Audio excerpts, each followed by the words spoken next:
We had been engaged for 9 years, and I was still waiting for a wedding date that seemed like it was never going to happen. After seeing Elena parade her affection for that fraud of a rich guy yet again, I finally just ran out of hope. I didn't have the energy for a screaming match or any dramatic questions. I simply took the engagement ring off and calmly dropped it into the trash can. Then, I booked a plane ticket to go overseas in 2 weeks. Just as I was getting ready to head to the airport, a text message from Elena appeared on my screen. She asked, "Arthur, why aren't you back yet? It's the anniversary of our engagement today. Did you seriously not get me a gift?" I typed back with a genuine smile on my face, telling her, "I'm giving you your freedom. We are done." After I got hurt, Elena called me immediately. She asked, "Arthur, did you mess with Julian again? Can't you just grow up? Julian is upset because of you." I didn't see the point in arguing, so I just hung up the phone. Julian proceeded to send me a barrage of photos every hour, showing off him and Elena in bed together. He captioned them with things like, "Didn't you say you couldn't live without Elena? Let's see you actually die then." The last video he sent was cruel, featuring Elena's cold voice saying, "He'd be better off dead." I looked down at the wound on my wrist, feeling lightheaded as the blood flowed. Hearing her say those words actually woke me up from my stupor.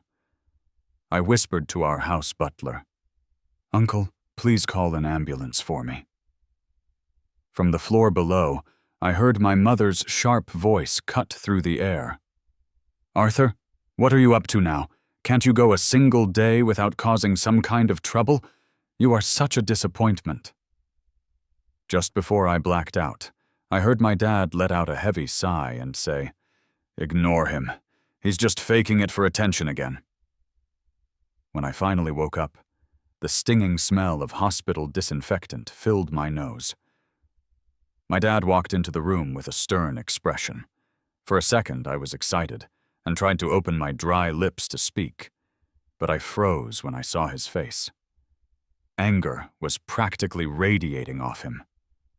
"Now that you're awake, get home," he snapped. "You've embarrassed us enough. Thinking about suicide just because people might think we treat you poorly?" I managed a small, weak smile and said, "It won't happen again." The nurse who was watching him walk away quietly tried to comfort me. "He doesn't seem like a real dad," she said softly.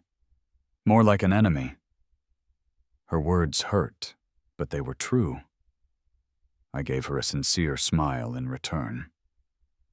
My biological parents thought I was an embarrassment, while total strangers were the ones showing me concern. I laughed quietly to myself.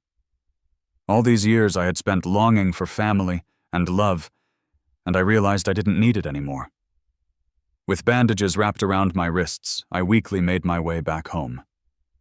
Inside, the family was happily eating dinner together. Elena was lovingly spoon-feeding Julian dessert. When I walked in, my parents didn't even look up from their plates. They felt my suicide attempt was shameful, so they hadn't told a soul about it. Julian, however, waved at me with a bright grin. "Arthur's back. You look a bit under the weather. You should eat something." Elena frowned but spoke lightly, saying, "Julian, don't worry about him. He's always been healthy as a horse. You just focus on taking care of yourself." It was a stark contrast to how things used to be. When I was first brought home years ago, Elena used to look at my thin face and dull hair with such distress. She would research nutritional recipes to help me regain my health and cook me meals every single day. She used to say with such concern, "Arthur, you aren't well. You need proper care." Now, she only cooked for Julian. I walked upstairs with a blank expression. Behind me, I heard Mom sigh and say, "If only Julian were our biological son. That troublemaker Arthur is beneath Elena." Julian chuckled sweetly and replied, "You're just teasing, Mom." When I was young, Elena, to whom I was engaged since childhood, took me out to play, and I ended up getting kidnapped. To make amends for the incident, Elena's family promised that the marriage arrangement would always stand. My parents adopted Julian to soothe the pain of losing me, but 9 years ago, when I was finally found and returned, I realized I was unnecessary. The day I came back was the anniversary of my adoptive mother's death. We were at the cemetery. Elena held an umbrella over my head and handed me a bouquet of flowers to place on the grave. People said I only held on to Elena for her family's money, but deep down, I remembered that bouquet for 9 years. But even the most beautiful flowers eventually wilt, just like my love for Elena, which had drained away with every disappointment. I called an old senior friend of mine overseas. He was surprised to hear from me, but then sounded thrilled. "Junior, the professor is going to be so happy you're willing to come back." My eyes started to sting with tears. "We've been holding the principal cellist spot open for you," he said. "We all miss you." My house might be here in this city, but the people who truly cared for me were across the ocean. If I died here, the people who treated me like dirt wouldn't shed a tear. With nothing worth staying for at home, I decided to seek my own future. I booked a flight for 2 weeks later. While I was packing my things at Elena's house, I got an urgent call from her. She said, "Arthur, come to this address right now." I kept my voice calm and replied, "I'm busy. I'm not available." She paused, clearly unexpected such a firm refusal from me. After a moment, she spoke again, her voice sounding dry. "Come now. You've always wanted to go to the amusement park. I'll go with you." I cut her off. "I'll go wherever I want on my own." Irritated, she snapped, "It's Julian's birthday party, and the cellist canceled. Come and help us." Ignoring her rambling demands, I hung up the phone. My silent call log quickly filled up with Elena's name, pressing for a response. After I was found years ago, Julian had monopolized our parents' affection. Only Elena had remained with me when I returned, trying to comfort my confusion with warm encouragement. But pity fades, and sincerity can change swiftly. During my 4 years studying abroad, Elena fell in love with Julian. I could have stayed with a renowned orchestra overseas back then, yet for hollow promises of love and family, I returned here and became a lesser-known cellist, nicknamed the Invisible One. When I first returned, I was asked to join Julian on a variety show. Watching him and Elena act lovey-dovey on screen, I grabbed her wrist, only to be accused of being the third wheel by everyone online. I pressed Elena on why she didn't clarify or reveal our actual relationship. She dismissed it, saying, "Julian's career is rising. Our fans still need strengthening." For Julian's birthday livestream, Elena spared no expense, hiring a top cellist. She gently declared on camera, "If Julian wants the stars, I'd pluck them from the sky for him." With a sweet smile, Julian added, "I wanted to invite Arthur, but it seems he's still mad at me." I laughed at their cheap tricks, yet the fans bought into Julian's act. Last time he stirred up the resentment of our shared fans, leading one aggressive fan to attack me with a knife in the parking garage. Luckily, it was just a minor cut on my neck. The security guards came in time and subdued him, but I was shaking like a leaf. I cried while calling Elena to take me to the hospital. On the other end of the line, I heard the sound of lips smacking. After a long pause, she mumbled, "Don't play around. I'm busy with work here." In the video stream later, Elena affectionately ruffled Julian's hair, her eyes full of tenderness. I smirked, my gaze lingering on the ring on her slender finger in the video. The sparkle of the diamond was almost blinding.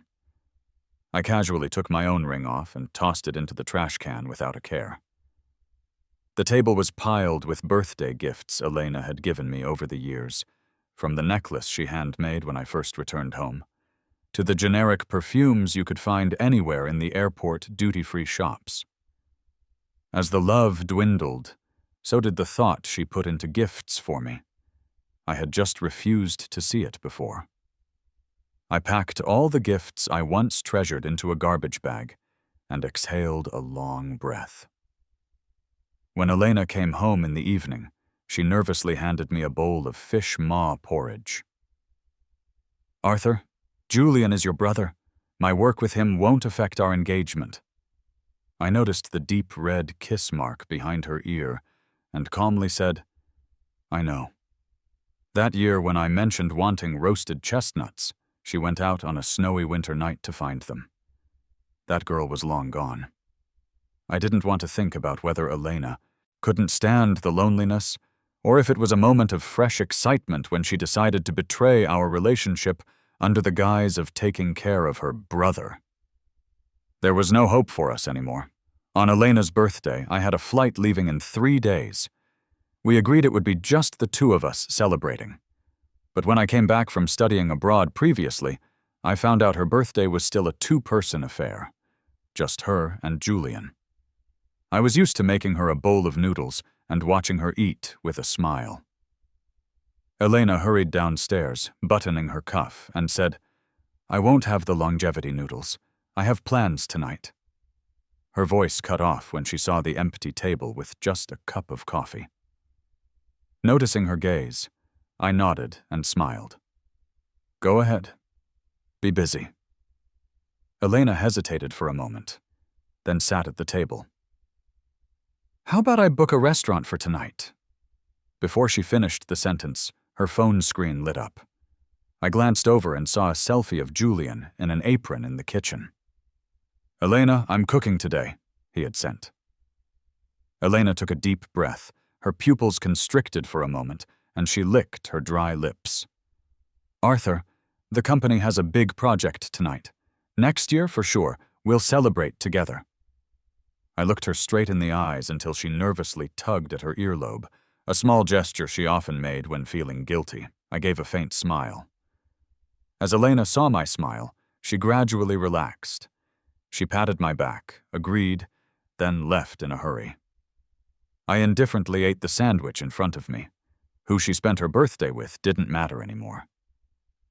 That night I came across Julian's side account on social media.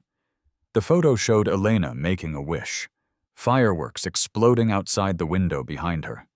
The caption read, "This year, next year, many years of our future together." I let out a dry laugh and gave it a like. Moments later, messages from Julian bombarded my phone. "Arthur, the world is yours, but the only thing I truly have is Elena. I know you two are engaged, but she loves me now. She hasn't left you because she doesn't want to hurt you." When I didn't respond, Julian's words became more provocative. "Whether you admit it or not, it was me with her during the 4 years you were away. What's the point of staying with someone who doesn't love you?" Expressionless, I tossed the phone aside. Sensing something off, Elena unusually stayed home the next day. Her eyes flickered as she grabbed my wrist. "Where's our engagement ring?" The bandages on my wound hurt, and I trembled as I spoke. "I took it off when I was showering. Let me go." Seeing the sweat drip off my forehead, Elena was stunned and lifted my sleeve. "You're hurt? Why didn't you tell me?" I frowned and pulled my hand away. "The stitches come out today." Elena's eyes darkened, and she blinked, pressing her lips together. "I'll take you to the hospital." After months, I found myself in Elena's passenger seat again, now adorned with soft pillows and blankets. Seeing me pause, she threw them to the back seat. Shortly after the car started, her phone rang. The ringtone was a sweet song sung by Julian. She glanced at me and saw me staring calmly out the window, hesitated, then answered it. On the other side, a boy's anxious voice spoke. "Elena, my outfit for tonight's event is missing." Elena quickly reassured Julian. "Don't worry, I'll bring you a new one now." As we drove through a deserted area, the car suddenly stopped. Elena seemed at a loss for words, her lips moving but not making a sound. I smiled and looked at her, opening the car door. Surprised I got out so decisively, she only hesitated for a second before driving off. I was left alone by the roadside. That evening, when Elena returned home, I was sitting in the dimly lit living room. She approached me, trying to nuzzle close like she used to. "Arthur, I'll take you to the new rose garden tomorrow. Julian said it's beautiful there." A sweet scent of men's cologne filled the air, and I sidestepped away. Seeing her puzzled look, I gently said, "Elena, I'm allergic to rose pollen." Awkwardly, she smiled and picked up the calendar on the coffee table. She noticed the big red circle marking tomorrow for our engagement anniversary. Elena sighed in relief and said with a smile, "See you tomorrow." I quietly responded in my heart, "Elena, there's no see you anymore." Early the next morning, I quietly left the villa with my luggage. As I sat on the plane, my phone buzzed with a text. "Arthur, today's our engagement anniversary. Didn't you prepare a gift for me?" Every previous anniversary, Elena would wake to find a handmade gift by me on her pillow. But this time, I smiled and typed, "I give you freedom. We're breaking up." After sending it, I turned off my phone. At 30,000 feet in the air, Elena back home couldn't believe what she saw on her phone. She tried calling me but got the "phone is off" message every time. In her rush, she didn't even bother to put on her slippers before knocking anxiously on my door. After I returned from studying abroad, she claimed she was too busy with work and didn't want to disturb my sleep, so we stayed in separate rooms. Later, I found out she just didn't want me to interrupt her late-night meetings with Julian. Now there was no trace of that gentle face she'd put on. When she pushed open the door, her panic was clear as day. Finding the room unusually empty, she saw those gifts she once gave me were now piled up in trash bags. Our once cherished photos were gathering dust, untouched for who knows how long. She opened the balcony door and called out, "Arthur, stop kidding around, come on out!" But the only response she got was silence. Out of the corner of her eye, she noticed a glimmer in the trash can. Her hand trembled as she picked up the ring, her eyes red with frustration. When the plane landed, I immediately saw Dave, my senior, waiting at the arrival gate. Next to him was Sarah, holding a bunch of knitbone flowers. I chuckled, took off my sunglasses, my eyes slightly wet. "Welcome back home," Dave said. "The teacher found out you were coming back and gifted you the vineyard." Dave laughed. "The old man is as generous as ever." With a soft laugh, I teased, "Well, I am the teacher's favorite student after all." Sarah, who had been quiet, whispered, "Now that you're back, don't leave again." I remembered the day before I flew back to my home country years ago. She had cried in the snow, telling me, "Arthur, if you're unhappy, come back. I'll be waiting." Smiling gently, I patted her shoulder. "I'm here to stay." When I turned my phone on, a slew of calls flooded in. They were all from Elena. I glanced at the slow-loading phone, my smile faltering slightly. Dave raised an eyebrow. "You wasted 4 years being her background decoration. You went from a cello prodigy to someone no one knows. We should have never let you go back." He checked his watch. "I have rehearsals to catch," he added. "Sarah will drive you back. She's been worried you'd change your mind if you came back." Just then my phone rang again. This time it was someone who surprised me. My dad's angry voice boomed through the speaker. "Arthur, you troublemaker, disappearing again? You scared Elena half to death. Get home right now or don't you dare call me Dad anymore." I blinked, unfazed by his tone. Home or not, I wasn't going back.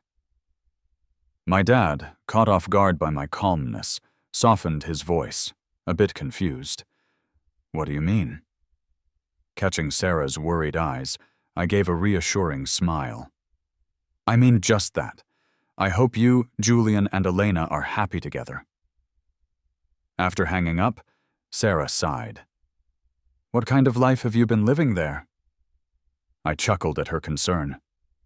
"Thought I was in love, but I was just blind."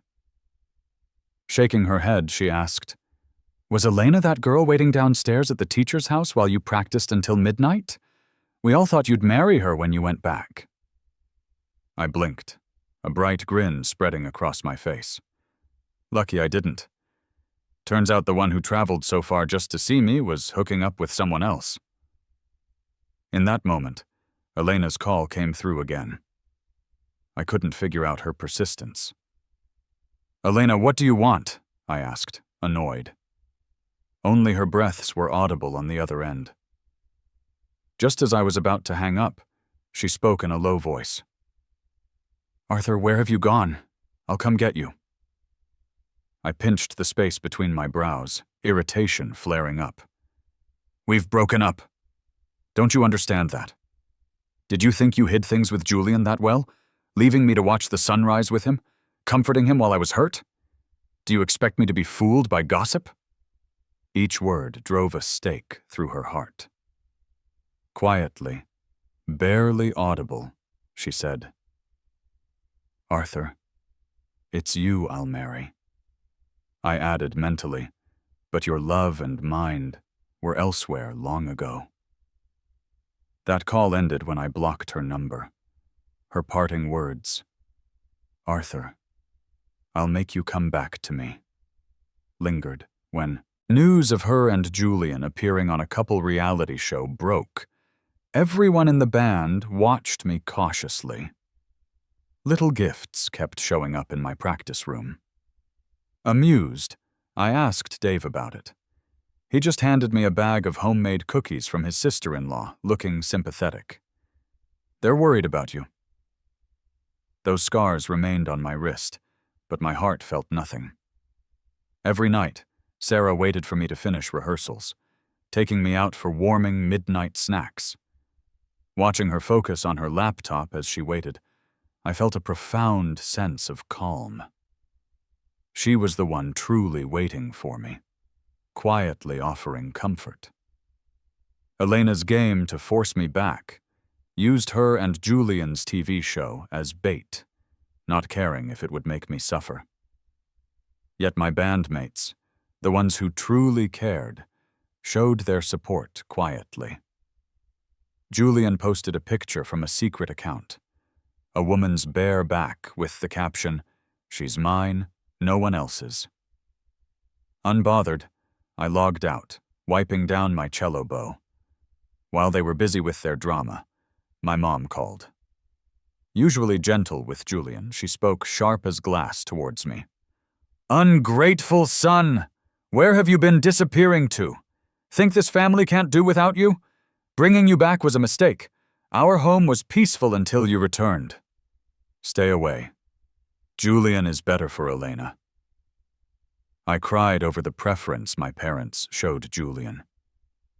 Elena had told me once about how my mom cried when I was taken, and how Dad had paused work to search for me. Yet during the years I was gone, that missing love had seamlessly transferred to Julian.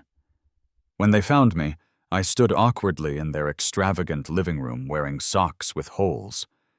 Julian threw himself into his mom's arms, sniffling cutely. "Mom and Dad have a son now. Does that mean you won't want me anymore?" At that moment, my parents focused only on comforting the little boy in their arms, not sparing a single glance my way. Only Elena, holding my hand tightly, whispered, "Don't worry, I'm always here." The promises made in youth don't hold up. Mom and Dad's attitude towards me remained the same, cold and indifferent. Even the girl who once stood by me is no longer my support. Seeing my silence, Dad picked up his phone, warning me sternly. "We know about them filming the show too. Everyone puts on a performance outside. If you can't accept that, how can you talk about marriage? Arthur, we're not going to keep letting you act recklessly. You don't want to marry Elena, so it works out for her and Julian." Even now they think I'm just being stubborn, waiting for Elena to come find me. But the woman who said she'd give me a home was doing all sorts of intimate things behind my back with my foster brother. My own family never took my side, no matter what. "Arthur, I got you the dessert you mentioned. Come try it." I looked up to see Sarah's kind face calling to me with warmth. I had only casually mentioned that dessert shop, which usually had a line out the door for 2 hours. Seeing the sweat on Sarah's temples, a smile involuntarily appeared on my face. As the orchestra performance drew near, I spent more and more time practicing in the rehearsal room. I hadn't checked any news from home. On the day of the performance, I stood as the lead cellist. As I slowly drew the bow across the strings, I saw my teacher proudly smiling and holding a thumbs up, and Sarah in the audience. The genuine applause from the audience filled my ears. As I bowed, my teacher held my hand. "After 4 years off stage, still the genius cellist that amazes them." Sarah pulled out a necklace and put it around my neck. The pendant was a diamond-crafted cello. "Arthur, you'll always shine the brightest for me." After the performance, fans moved by my music began searching for past performances. But the last one online was from 4 years ago, before I returned to the country. I confidently played my original composition on the theater's central stage. During those 4 years back, I was merely a shadow for Julian, even getting criticized by his fans. "Where did they find this subpar cellist?" they used to say. "So young, what do they know about music? Definitely just a pretty face. Maybe a new recruit from Julian's company trying to get famous." Now those insults and slanders are behind me. My cheers and applause finally began. News of genius cellist returns to the stage and orchestra's lead cellist reappears spread back home. Unexpectedly, I saw someone waiting outside the orchestra building. Elena. I wasn't sure how long she'd been there, but she had a layer of light snow on her shoulders. When she saw me, she put out her cigarette, trying to smile. "Arthur, you didn't tell me you were performing with the orchestra. Your parents are asking about you too. When are you coming home?" I stared at her blankly until she got nervous. I finally spoke. "Have you forgotten we have no relationship anymore?" She sighed, her eyes showing a sadness I couldn't understand. "Arthur, my future husband can only be you. We'll have a happy home." Maybe the novelty of Julian wore off and she started missing our time together, or perhaps she didn't want to give up on our 9-year relationship. But none of that mattered now. "Your couple's show with Julian isn't finished filming yet, Elena. Anyone who betrays love isn't fit to have a home." I scoffed without emotion. Behind me, Sarah's voice called out, "Arthur, today's afternoon tea is chestnut cake. Don't waste time with irrelevant people." I ignored Elena, turning to head upstairs. Coincidentally, the show's final filming location was in France. The orchestra manager hesitated, asking, "Arthur, a local TV crew wants to film at our performance. Is that okay?" I paused, shrugging. "As long as they don't interrupt us." Julian was unhappy with Elena's reaction after I left, so he suggested they watch the orchestra perform. In the dressing room before going on stage, Julian blocked my way to the door. "Arthur, you've already left. Don't cling to Elena." I looked at him oddly. "Are you waiting for Elena to propose to you?" His face turned red with anger. "If you hadn't come back, the one marrying Elena would have been me." In Julian's selfish mind, my parents and everything I had should be his. When I went to study abroad years ago, he cryptically said at the airport, "You shouldn't leave the country." Looking back now, Julian probably planned everything out. Whether it was seduction or genuine interest, Elena ultimately became his. I passed by him coldly. Julian crossed his arms, pretending to be indifferent. "Laugh all you like. I want to see if you regret this." The orchestra performance was successful, with my cello performance marking the closing. The audience's response was overwhelmingly positive. But online, dirt about me was heating up. A renowned critical music reviewer trashed my performance, calling it uninspired, dull, not deserving of a cello, even holding it wrong. Yet another viral sensation manufactured by hype. People unfamiliar with the cello believed her stern review. Coincidentally, someone leaked photos suggesting I was involved with the rising star Julian's girlfriend. In the photos, Elena was laughing, holding onto my arm. There were also shots of us at the supermarket or shopping together. Julian posted pitifully, "Don't blame Elena. Some people just choose to tempt others. Her heart belongs only to me." Julian's fans lashed out, saying I was shameless. "Seriously? Saw him getting too close to Elena on that show? Guess he's just a homewrecker running off abroad pretending to be a cellist. Really thinks he's hot stuff, huh?" Sarah looked at me with concern, pointing at her phone screen. "Arthur, put down your phone for a bit." Julian is just plain toxic and dumb. He thought labeling me as a homewrecker would stop Elena from getting back with me and ruin my career. Before I could clear things up, a photo of me with my teacher got dug up by the internet. Some busybody commented on my senior's social media account, asking why a fame seeker like me could be pictured with a celebrated cellist. The senior replied, confused, "The person you're asking about is the last student of Professor John. Who's this fame seeker?"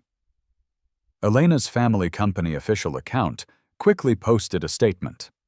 "Mr. Arthur has always been our president's fiancé."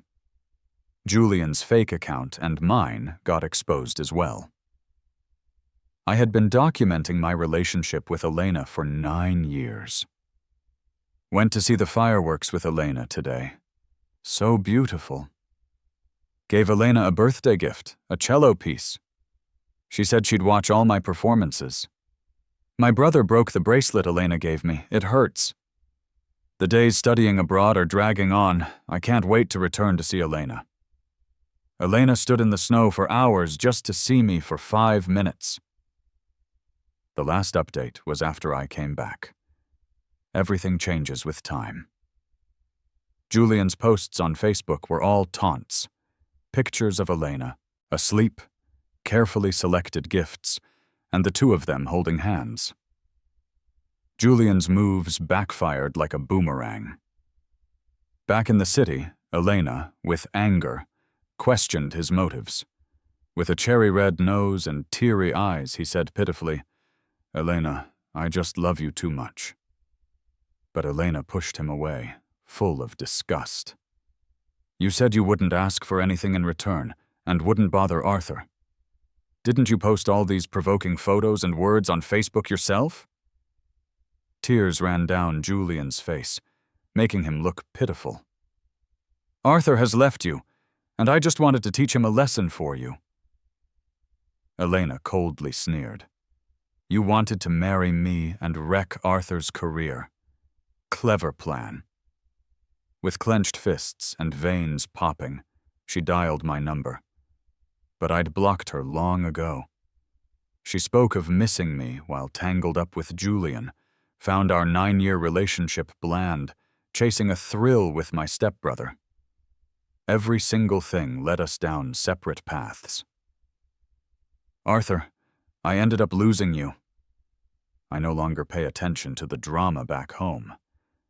Elena sometimes sits in the audience when the orchestra performs, but I've never once seen her. On the day of my solo cello performance, Sarah was even more nervous than me. She tried to calm me, pretending everything was cool. Arthur, don't worry. After it's over, I'll take you to see fireflies. Her attempt was poorly done, but it made me laugh. I looked at her and said, "With you here, I'm not afraid." Surprised and delighted, she looked up at me. The performance ended smoothly. During the thank yous, I mentioned my teacher, senior, everyone in the orchestra, and Sarah, who waited for me. Elena frowned deeply, her lips tight, seeming uneasy. Upon leaving the theater, Elena blocked my way with a bouquet of roses. Arthur, I know I was wrong. Julian ruined his reputation, and his parents gave him some money and kicked him out. Arthur, our 9 years were more than just a number. I got blinded by novelty but won't make the same mistake again. I stepped back, covering my nose, and looked at her with a detached nod of my head. You forgot again that I'm allergic to roses. Elena, you still think I'm just sulking? You left the last time for a call from Julian. The first photo Julian sent me was of you lying on his lap, your fingers in his hair. Whenever I see you, those disgusting images come to mind. To me, you're just a stranger. Revolting. At that, Elena trembled, squatting down, covering her face and sobbing silently. With nothing but indifference, I brushed past her, heading towards Sarah. Since that day, I never saw her again. On the day I married Sarah, it was during the splendid blossom of spring.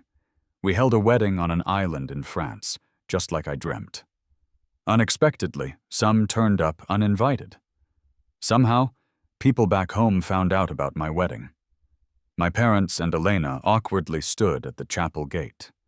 Dad seemed to have aged a decade, no longer standing tall.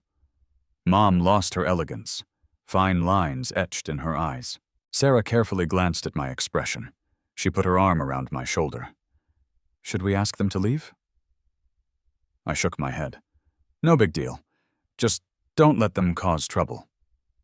Sarah gently said, Let them see your happiness then. When Sarah kissed me as we exchanged rings, I heard a faint sniffle.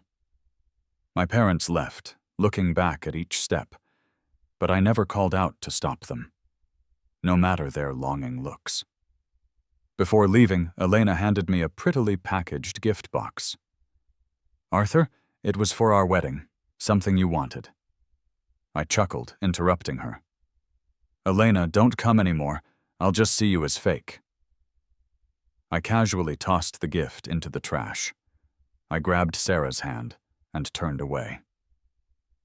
The cello piece I composed at 18 for the one I loved left as just notes. Later, Julian blew through the money his parents gave him. Elena hired someone to lure him into gambling, leaving him heavily in debt. After finding out Elena orchestrated his nightmare, Julian waited outside her villa for days. Kicked out by security, he stayed bitter and lay in wait near Elena's company in the pre-dawn hours. Elena didn't sense the danger, as Julian dragged her with his car for dozens of meters. With amputated legs and stocks bought up, Elena became a recluse after her company changed hands. It passed as all but a faded dream to me. The orchestra's final concert tour stop was back home.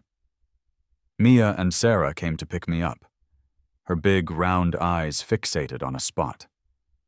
Following her gaze, I saw nothing. Once in the car, she said in her sweet little voice, Daddy, there was a lady in a wheelchair who seemed to cry when she saw you.